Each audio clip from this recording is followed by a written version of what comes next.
Hey Daisy, that's just my crazy mayonnaise mum. Yeah, that's it exactly. Good speed, strong volume, and your enunciation was nice and clear. Very well done. So that's actually all for today, okay? So I'll see you next class. Okay, thanks, Mr. Hirsch. Sounds great. Okay, lunchtime.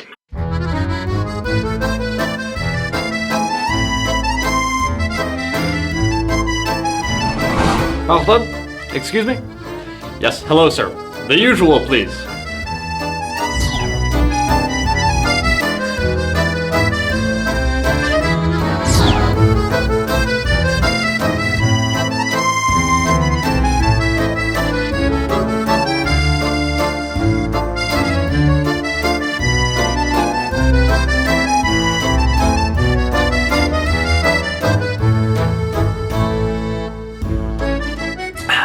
Excuse me, sir. Oh, délicieux, as always. Thank you. Merci. Same time tomorrow? Oui, oui. Same time tomorrow. Well, hello, Agnes. How are you today? I'm well, Mr. Hirsch. How are you? Oh, très bien, Agnes. I just finished a delicious lunch in France. Mr. Hirsch, we're not in France. We're at Bassa. Well, yes, Agnes. Technically, that's true. Excuse me, but Mr. Hirsch, you forgot your change.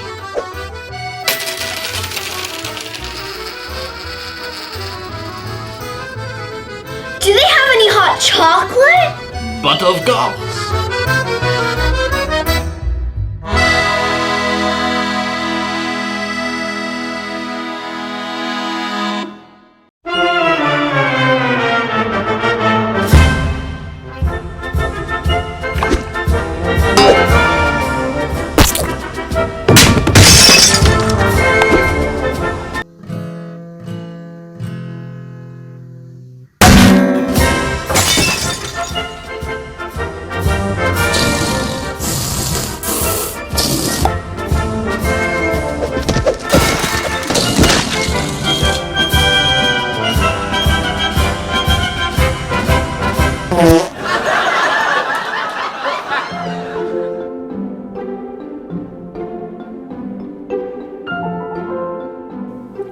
Counting by Sevens by Holly Goldberg Song. I've got some toddler memories, but my first sequence recall is kindergarten, no matter how hard I've tried to forget the experience. The instructor, Mrs. King, had just plowed her way through a popular picture book. It featured hallmarks of preschool literature: repetition, some kind of annoying rhyme, and bold-faced scientific lies. I remember Mrs. King asking the class, "How does this book make you feel?" The appropriate answer, as far as she was concerned, was tired. Because the overly cheery instructor forced us to lie down on sticky rubber mats for 20 minutes after lunchtime picture book. Half of the class usually fell deeply asleep. The first week, while my classmates dozed off, I obsessively worried about the hygiene of the linoleum floor. But after days of hearing more lies from an adult than I'd been exposed to in my entire lifetime, I was at some kind of breaking point. So when the teacher specifically asked, "Willow, how does this book make you feel?" I had to tell the truth. It makes me feel really bad. The moon can't hear someone say goodnight. It's 235,000 miles away. And bunnies don't live in houses. Also, I don't think that the artwork is very interesting. But really, hearing you read this book makes me feel bad because I know it means you're gonna make us lie down on the floor, and germs there could make us sick. There's this thing called salmonella, and it's really dangerous, especially for kids. That afternoon, I learned the word weirdo. Because that's what I was called by the other kids.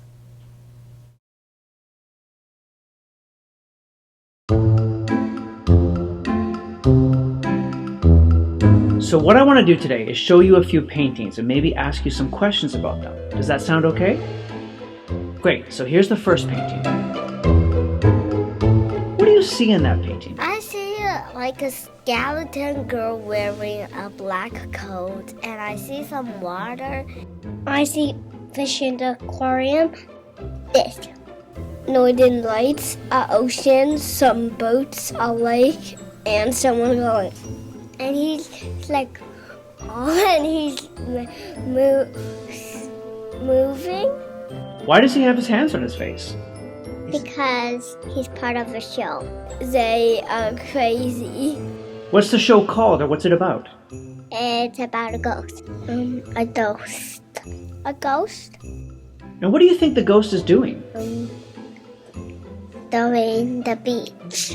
Crossing the bridge. Where does the bridge go to?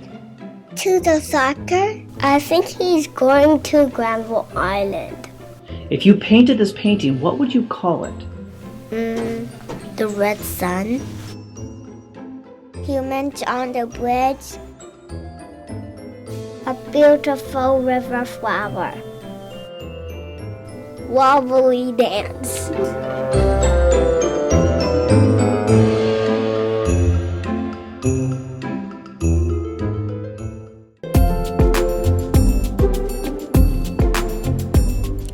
$19.99 Toyota Corolla, best of Craigslist. Do you want a car that gets the job done? Do you want a car that's hassle-free?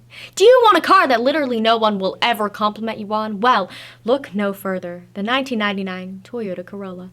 Let's talk features. Bluetooth? No. Sunroof? No. Fancy wheels? No. Rear view camera?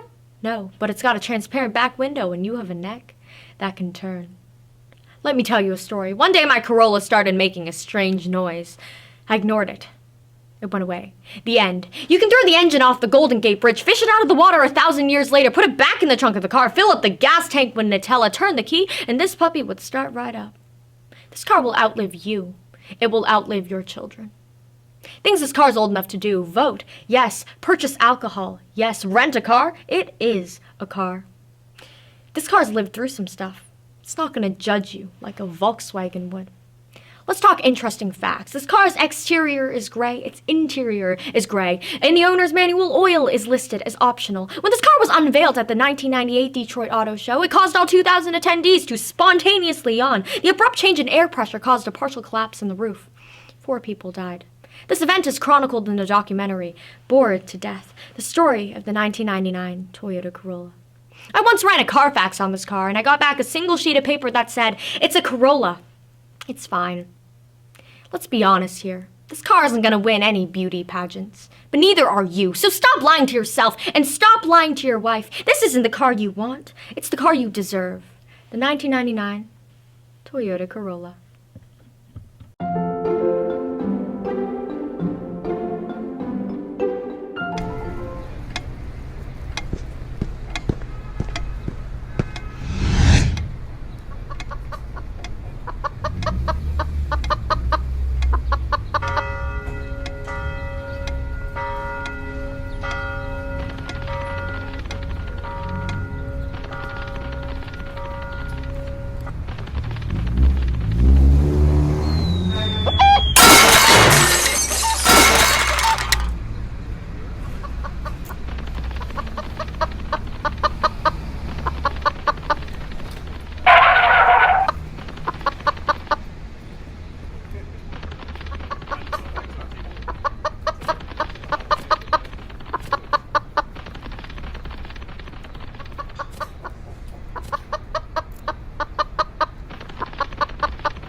and today I'll be performing Mr. Good by Roger Hargreaves.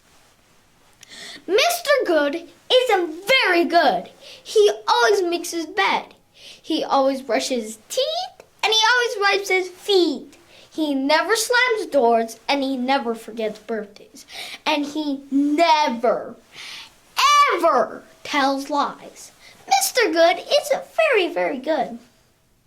However, Mr. Good lives in a place called Badland, a place where nobody is like Mr. Good, a place where people do slam doors, and they slam them in your face.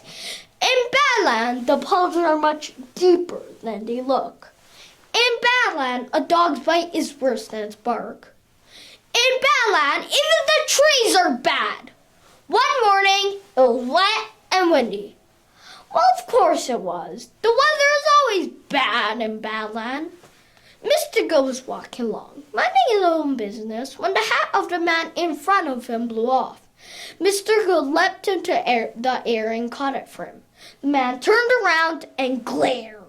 "What do you think you're doing?" he thundered. "Give my hat back." Poor Mr. Good. This sort of thing always happened to him. You see, the very main idea of doing good deeds in Badland were preposterous, unthinkable, mad. If Mr. Good offered to carry shopping, he'd be accused of stealing. If he kindly held the door for someone, he'd be kicked in the shin.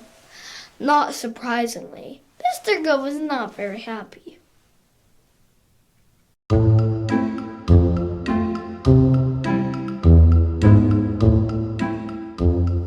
What do you see in that painting?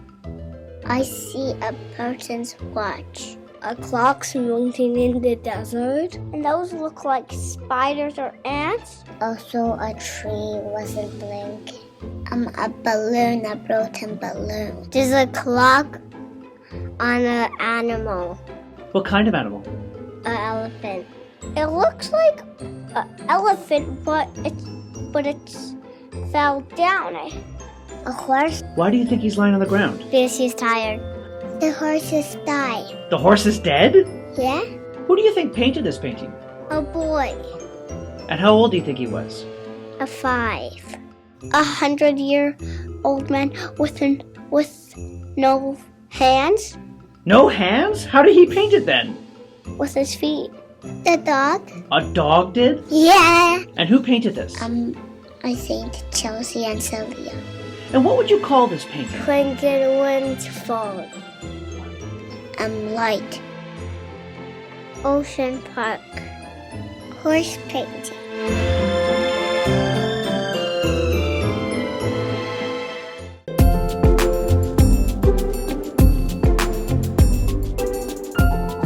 Technically, It's Not My Fault by John Grandis. I know, you're really mad, but I can explain. See, I was reading about Galileo, a guy who made all these great discoveries and did cool experiments. And the book said that he dropped a heavy object and a light object out of a window to show that they'd land at the same time. But I thought, no way! Heavy things fall fast and light things fall slow. We know this from Saturday morning cartoons, right? So I decided to try the experiment myself. I found a concrete block in the garage and got a tomato from the fridge. And I took them up to the attic and opened the window and set them on the sill. And it really looked like there was going to be plenty of room for them to fall between the house and the car. I mean, who knew? So then I pushed them out of the window together, but I must have pushed just the tiniest bit too hard because the block went out a little further than I expected, and it kind of landed on the car. But you know what? The tomato got there at the exact same time, which proves Galileo was right. Boy, did I ever learn a lesson. I mean, even if you know something for a fact, like heavy stuff fall faster than light stuff, it's best to check it with a carefully planned scientific experiment. Oh, and I also learned not to drop concrete blocks out of the attic window. But in my opinion, the experiment was totally worth doing. There was just a slight mix-up, one tiny detail that went wrong. So even though the car has a concrete block sticking out of its roof, technically it's not my fault.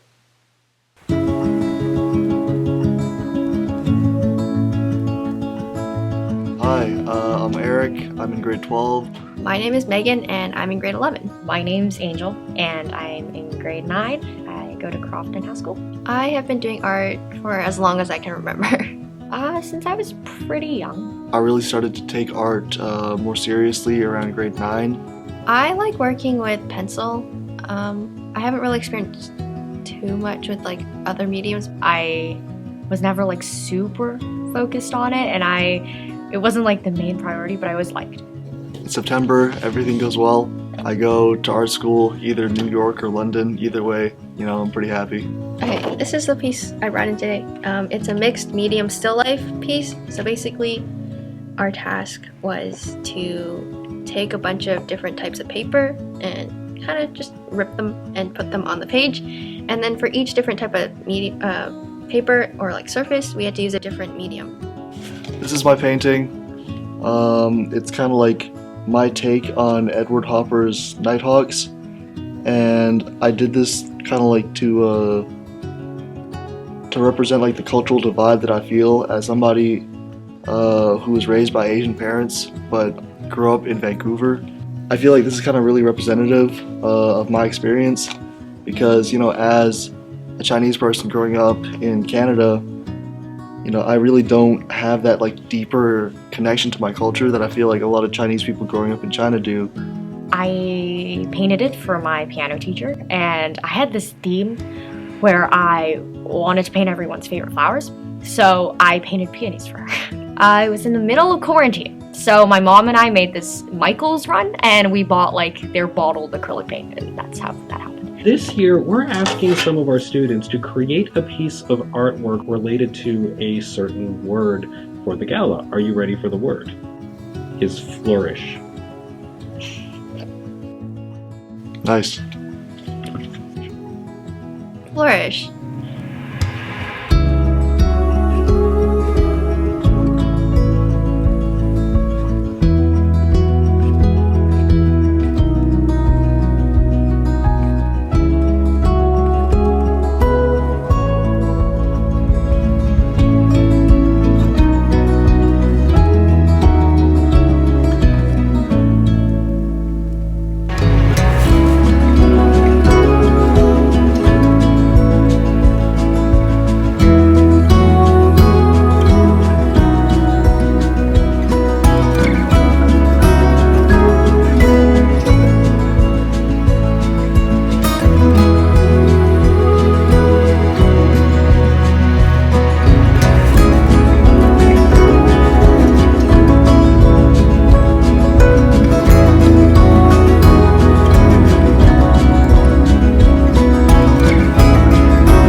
Reasons Not to Be in a Play by Alan Hain.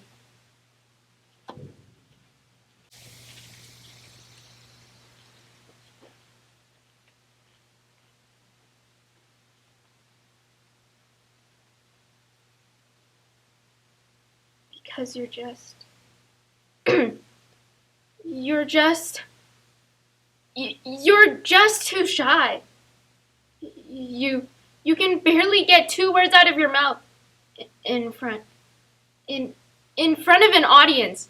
Whether you have oral presentations in class, you just take a 0. If somebody tries to force you, you start to cry. A play?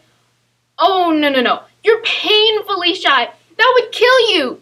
You would just die from embarrassment, staring out at all those lights, knowing that people are sitting there, judging you, judging what you're wearing, what you're saying, the way you're standing. You'd be mortified. I mean, it's a completely unreasonable request to ask you to be in play. They might as well tell you to stand against the wall so they can assemble a firing squad and have you shot. right? You're shy, remember? Hands freezing, armpits dripping, knees knocking, head pounding, shy. Is that a problem? Is it? Just because you're shy, can you be allowed to just stay in a corner and be that way? Or does the society absolutely require that no matter how traumatic it might be, you have to get up on stage and do whatever some script requires? You're shy, darn it. Shy, shy, shy. So what if the script said, sing the ABCs like an opera star? Are you supposed to just go ahead and start singing away? A, B, C, D, E, F, G.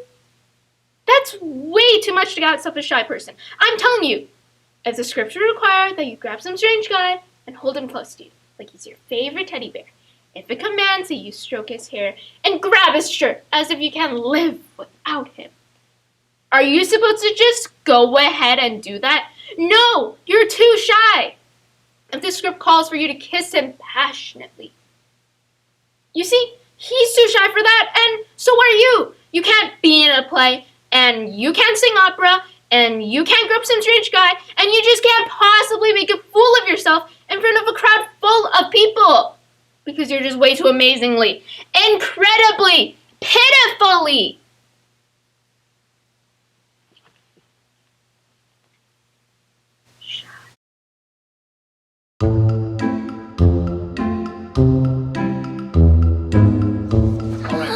Have you ever seen that painting before? Yes, I remember it in Chinese. I can't say in English totally. I can say it in Chinese. What is it in Chinese? 蒙丽莎的笑容. That girl, I stared at us wherever we got. What do you think her name is? Chelsea Lin. What do you think her job is? What does she do for a living? Painting. What's her job? Painting. I guess she painted herself. What other kinds of artwork does she do?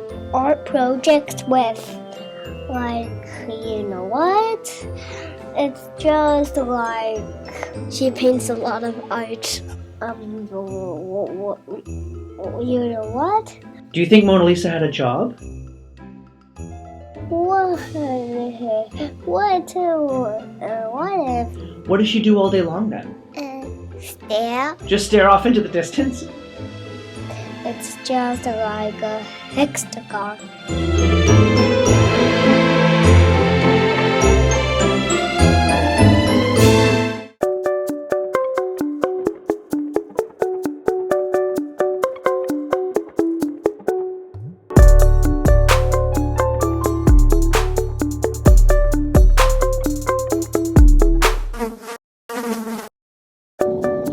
Hey, Mr. K, what is up with that bug poster behind you? It looks like some of the bugs are moving. Oh, that bug poster? Oh no, don't be silly, it's just a picture. Those bugs aren't moving anywhere.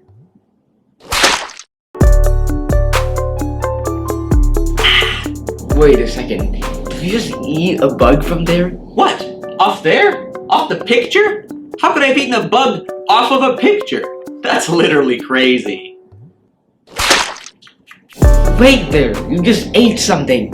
Also, there's another bug missing from the picture. What? No, this is absurd. But you're licking your lips. Can't a teacher lick his lips for no reason?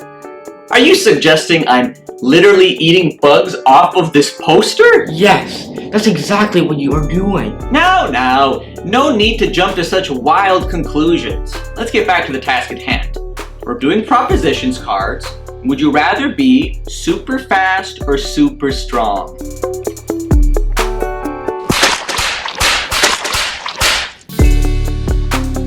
Oh my gosh, look, all the bugs on the poster are gone. What poster? There was never any bugs on that poster. Please, you're distracting the class. Let's get back to the task at hand. Would you rather be super fast or super strong?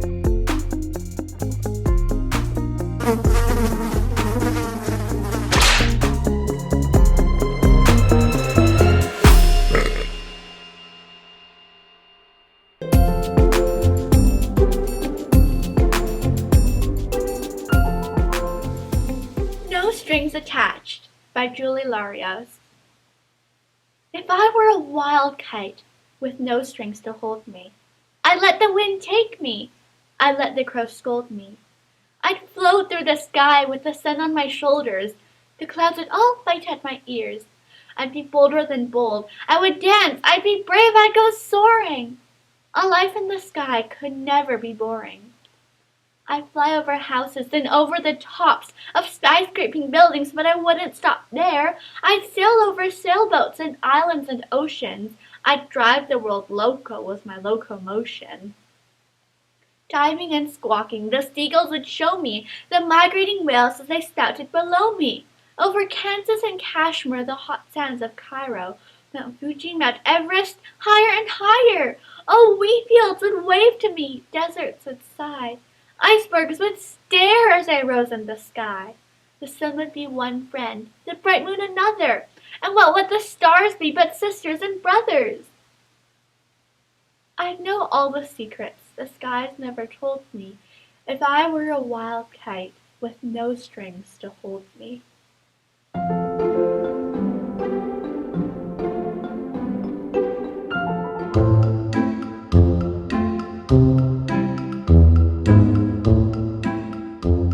What do you see in this painting? Dogs playing cards. 1 dog, 2 dog, 3 dog, 4 dog, 8 dog. So many dogs. Wolf. 9 dog, 20 dog. A dog playing with cards. Dogs come play cards. And what are those dogs doing? Eating. Eating cards. They're eating cards? Yes. Who do you think painted that? Melissa. And what would you call this painting? Dog house. A dog painting. Fun. Eating dog cards.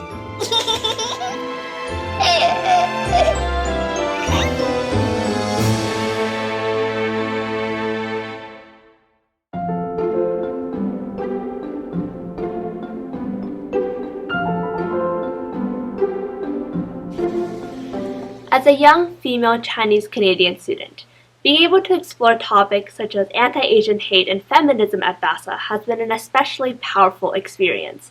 It speaks to how, for older students, our pieces and programs become more than just artistic performances.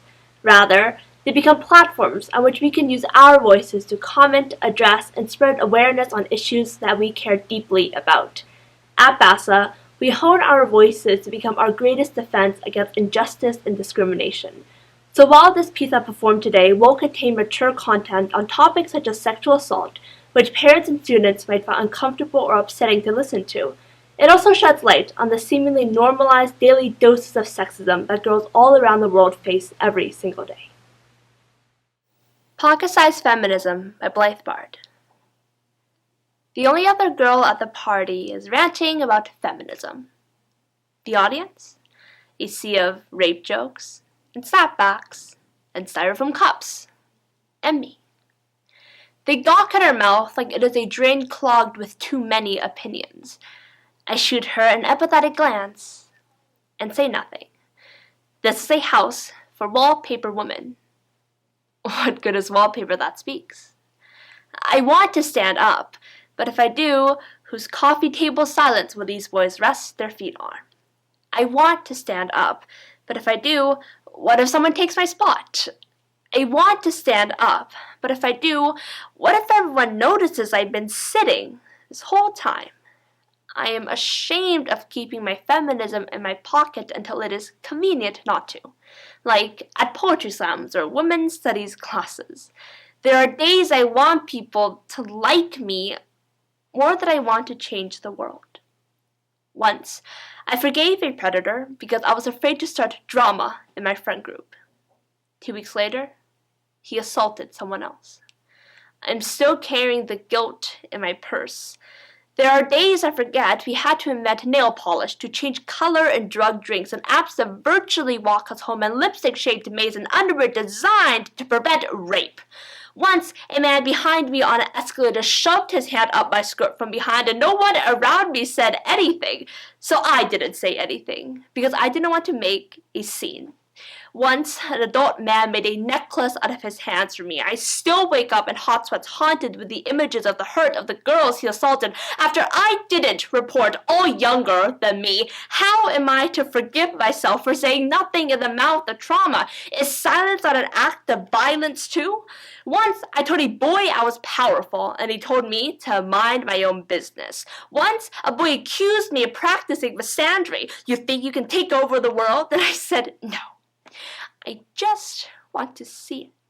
I just need to know that it is there for someone. Once, my dad informed me that sexism was dead and reminded me to always carry pepper spray in the same breath. We accept this state of constant fear as just another component of being a girl. We text each other when we get home safe, and it does not occur to us that not all of our guy friends have to do the same. You could literally saw a woman in heaven. It would still be called a magic trick. That's why you invited us here today, isn't it? Because there's no show without the beautiful assistant. We are surrounded by boys who hang up our naked posters and fantasize about choking us and watch movies that we get murdered in. We are the daughters of men who warned us about the news and the missing girls and the milk cartons at the sharp edge of the world. They warned us to be careful, to be safe.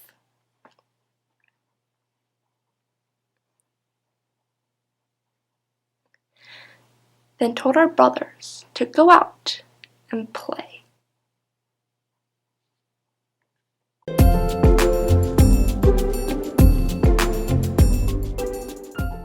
Oh, hello there.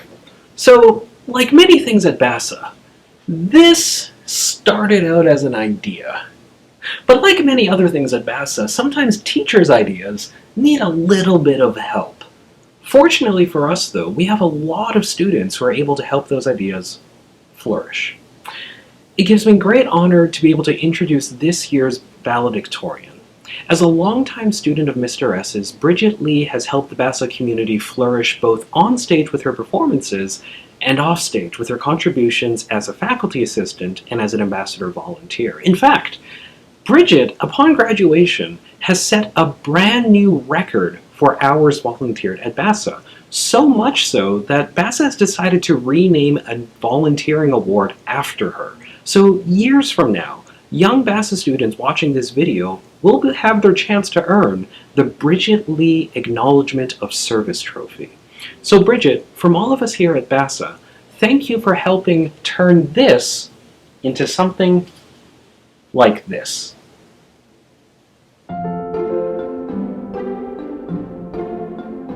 How do I encapsulate 12 years in 500 words? 12 years may seem like a long time, but to me, it was merely a culmination of hours spent every Sunday with my second family. So let's begin with Mrs. Daniel, and what I first knew her as, Miss Johnson. She was the one who first made me fall in love with speech arts and writing. She filled our classes with story dice, fond of the stuffy, and tricky, treacherous tongue twisters. She taught me how to confront my stage fright by trilling my lips and shaking the nerves from my body in a bathroom stall before every performance. But eventually, 6 fulfilling years with Mrs. Daniel passed before I was met with disheartening news. She was to move on to bigger things and hand me over to this foreign and intimidating teacher, Mr. S. Now, with Mr. S came a whole new chapter of BASA. I was asked to join the Junior Ambassadors, the first consistent group of people that I would see every month on Sunday evenings. And it was during this time that my second family began to grow and solidify. With Mr. S, I learned so much more than just how to analyze poems or use pauses or properly stage a festival program. He taught me how to be kind and patient with myself, how to be unafraid to speak up, but most importantly, how to believe in me. With all of you watching, I was inspired to help create the Diverse Voices Initiative in the hopes of creating an online platform that fosters this same community I've been so blessed to be a part of. With the ambassadors, I spent all of my time with you guys laughing, but that humor never took away from the genuine depth that our friendships had. You guys were the final puzzle piece to the second family. You gave me something to look forward to every weekend, and were the familiar faces that I looked for in recitals and festivals. You are what eventually made timid little me a little more confident. Each year as you grew older, we were put under different labels. We went from ambassadors to head ambassadors, from ambassadors to faculty assistants. But the core of us never really changed. Sure, some of us came and left as families do, but we always welcomed the new with open arms and goofy smiles. That feeling of connectedness and joy never really ceased, and it still remains each time I walk past that big glass door that used to be maroon red. And so as I look forward to next year and beyond, I selfishly hope that BASA will never change.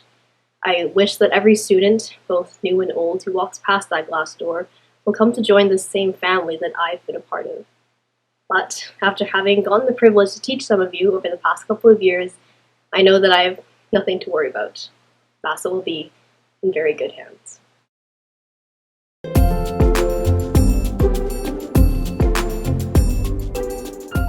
Good evening. This has been an exciting year for BASA. Through our digital classrooms, our community now stretches across the country and around the globe, which is spectacular. But this year has also seen the return of students and parents to our studio. We've accomplished great things in our digital classes, but it is gratifying to be able to welcome students back. Now, as you watch this Gala video from your home, we are having a live watch party at the BASA studio with some of our senior students, celebrating their leadership accomplishments, their dedication, and overall amazingness. Because our students are amazing. Our community is amazing. And an amazing community requires the support of so many people. The support of our administrative team, who have helped guide both staff and students through the challenges of the last few years. Their contributions are innumerable, their impact beyond measure, and my personal appreciation for them is boundless. The support of our teachers, who continue to bring creativity and passion to every class, every workshop, every festival. They are dedicated professionals who inspire the best in their students. The support of parents and guardians who continue to find ways to prioritize our classes in their children's life.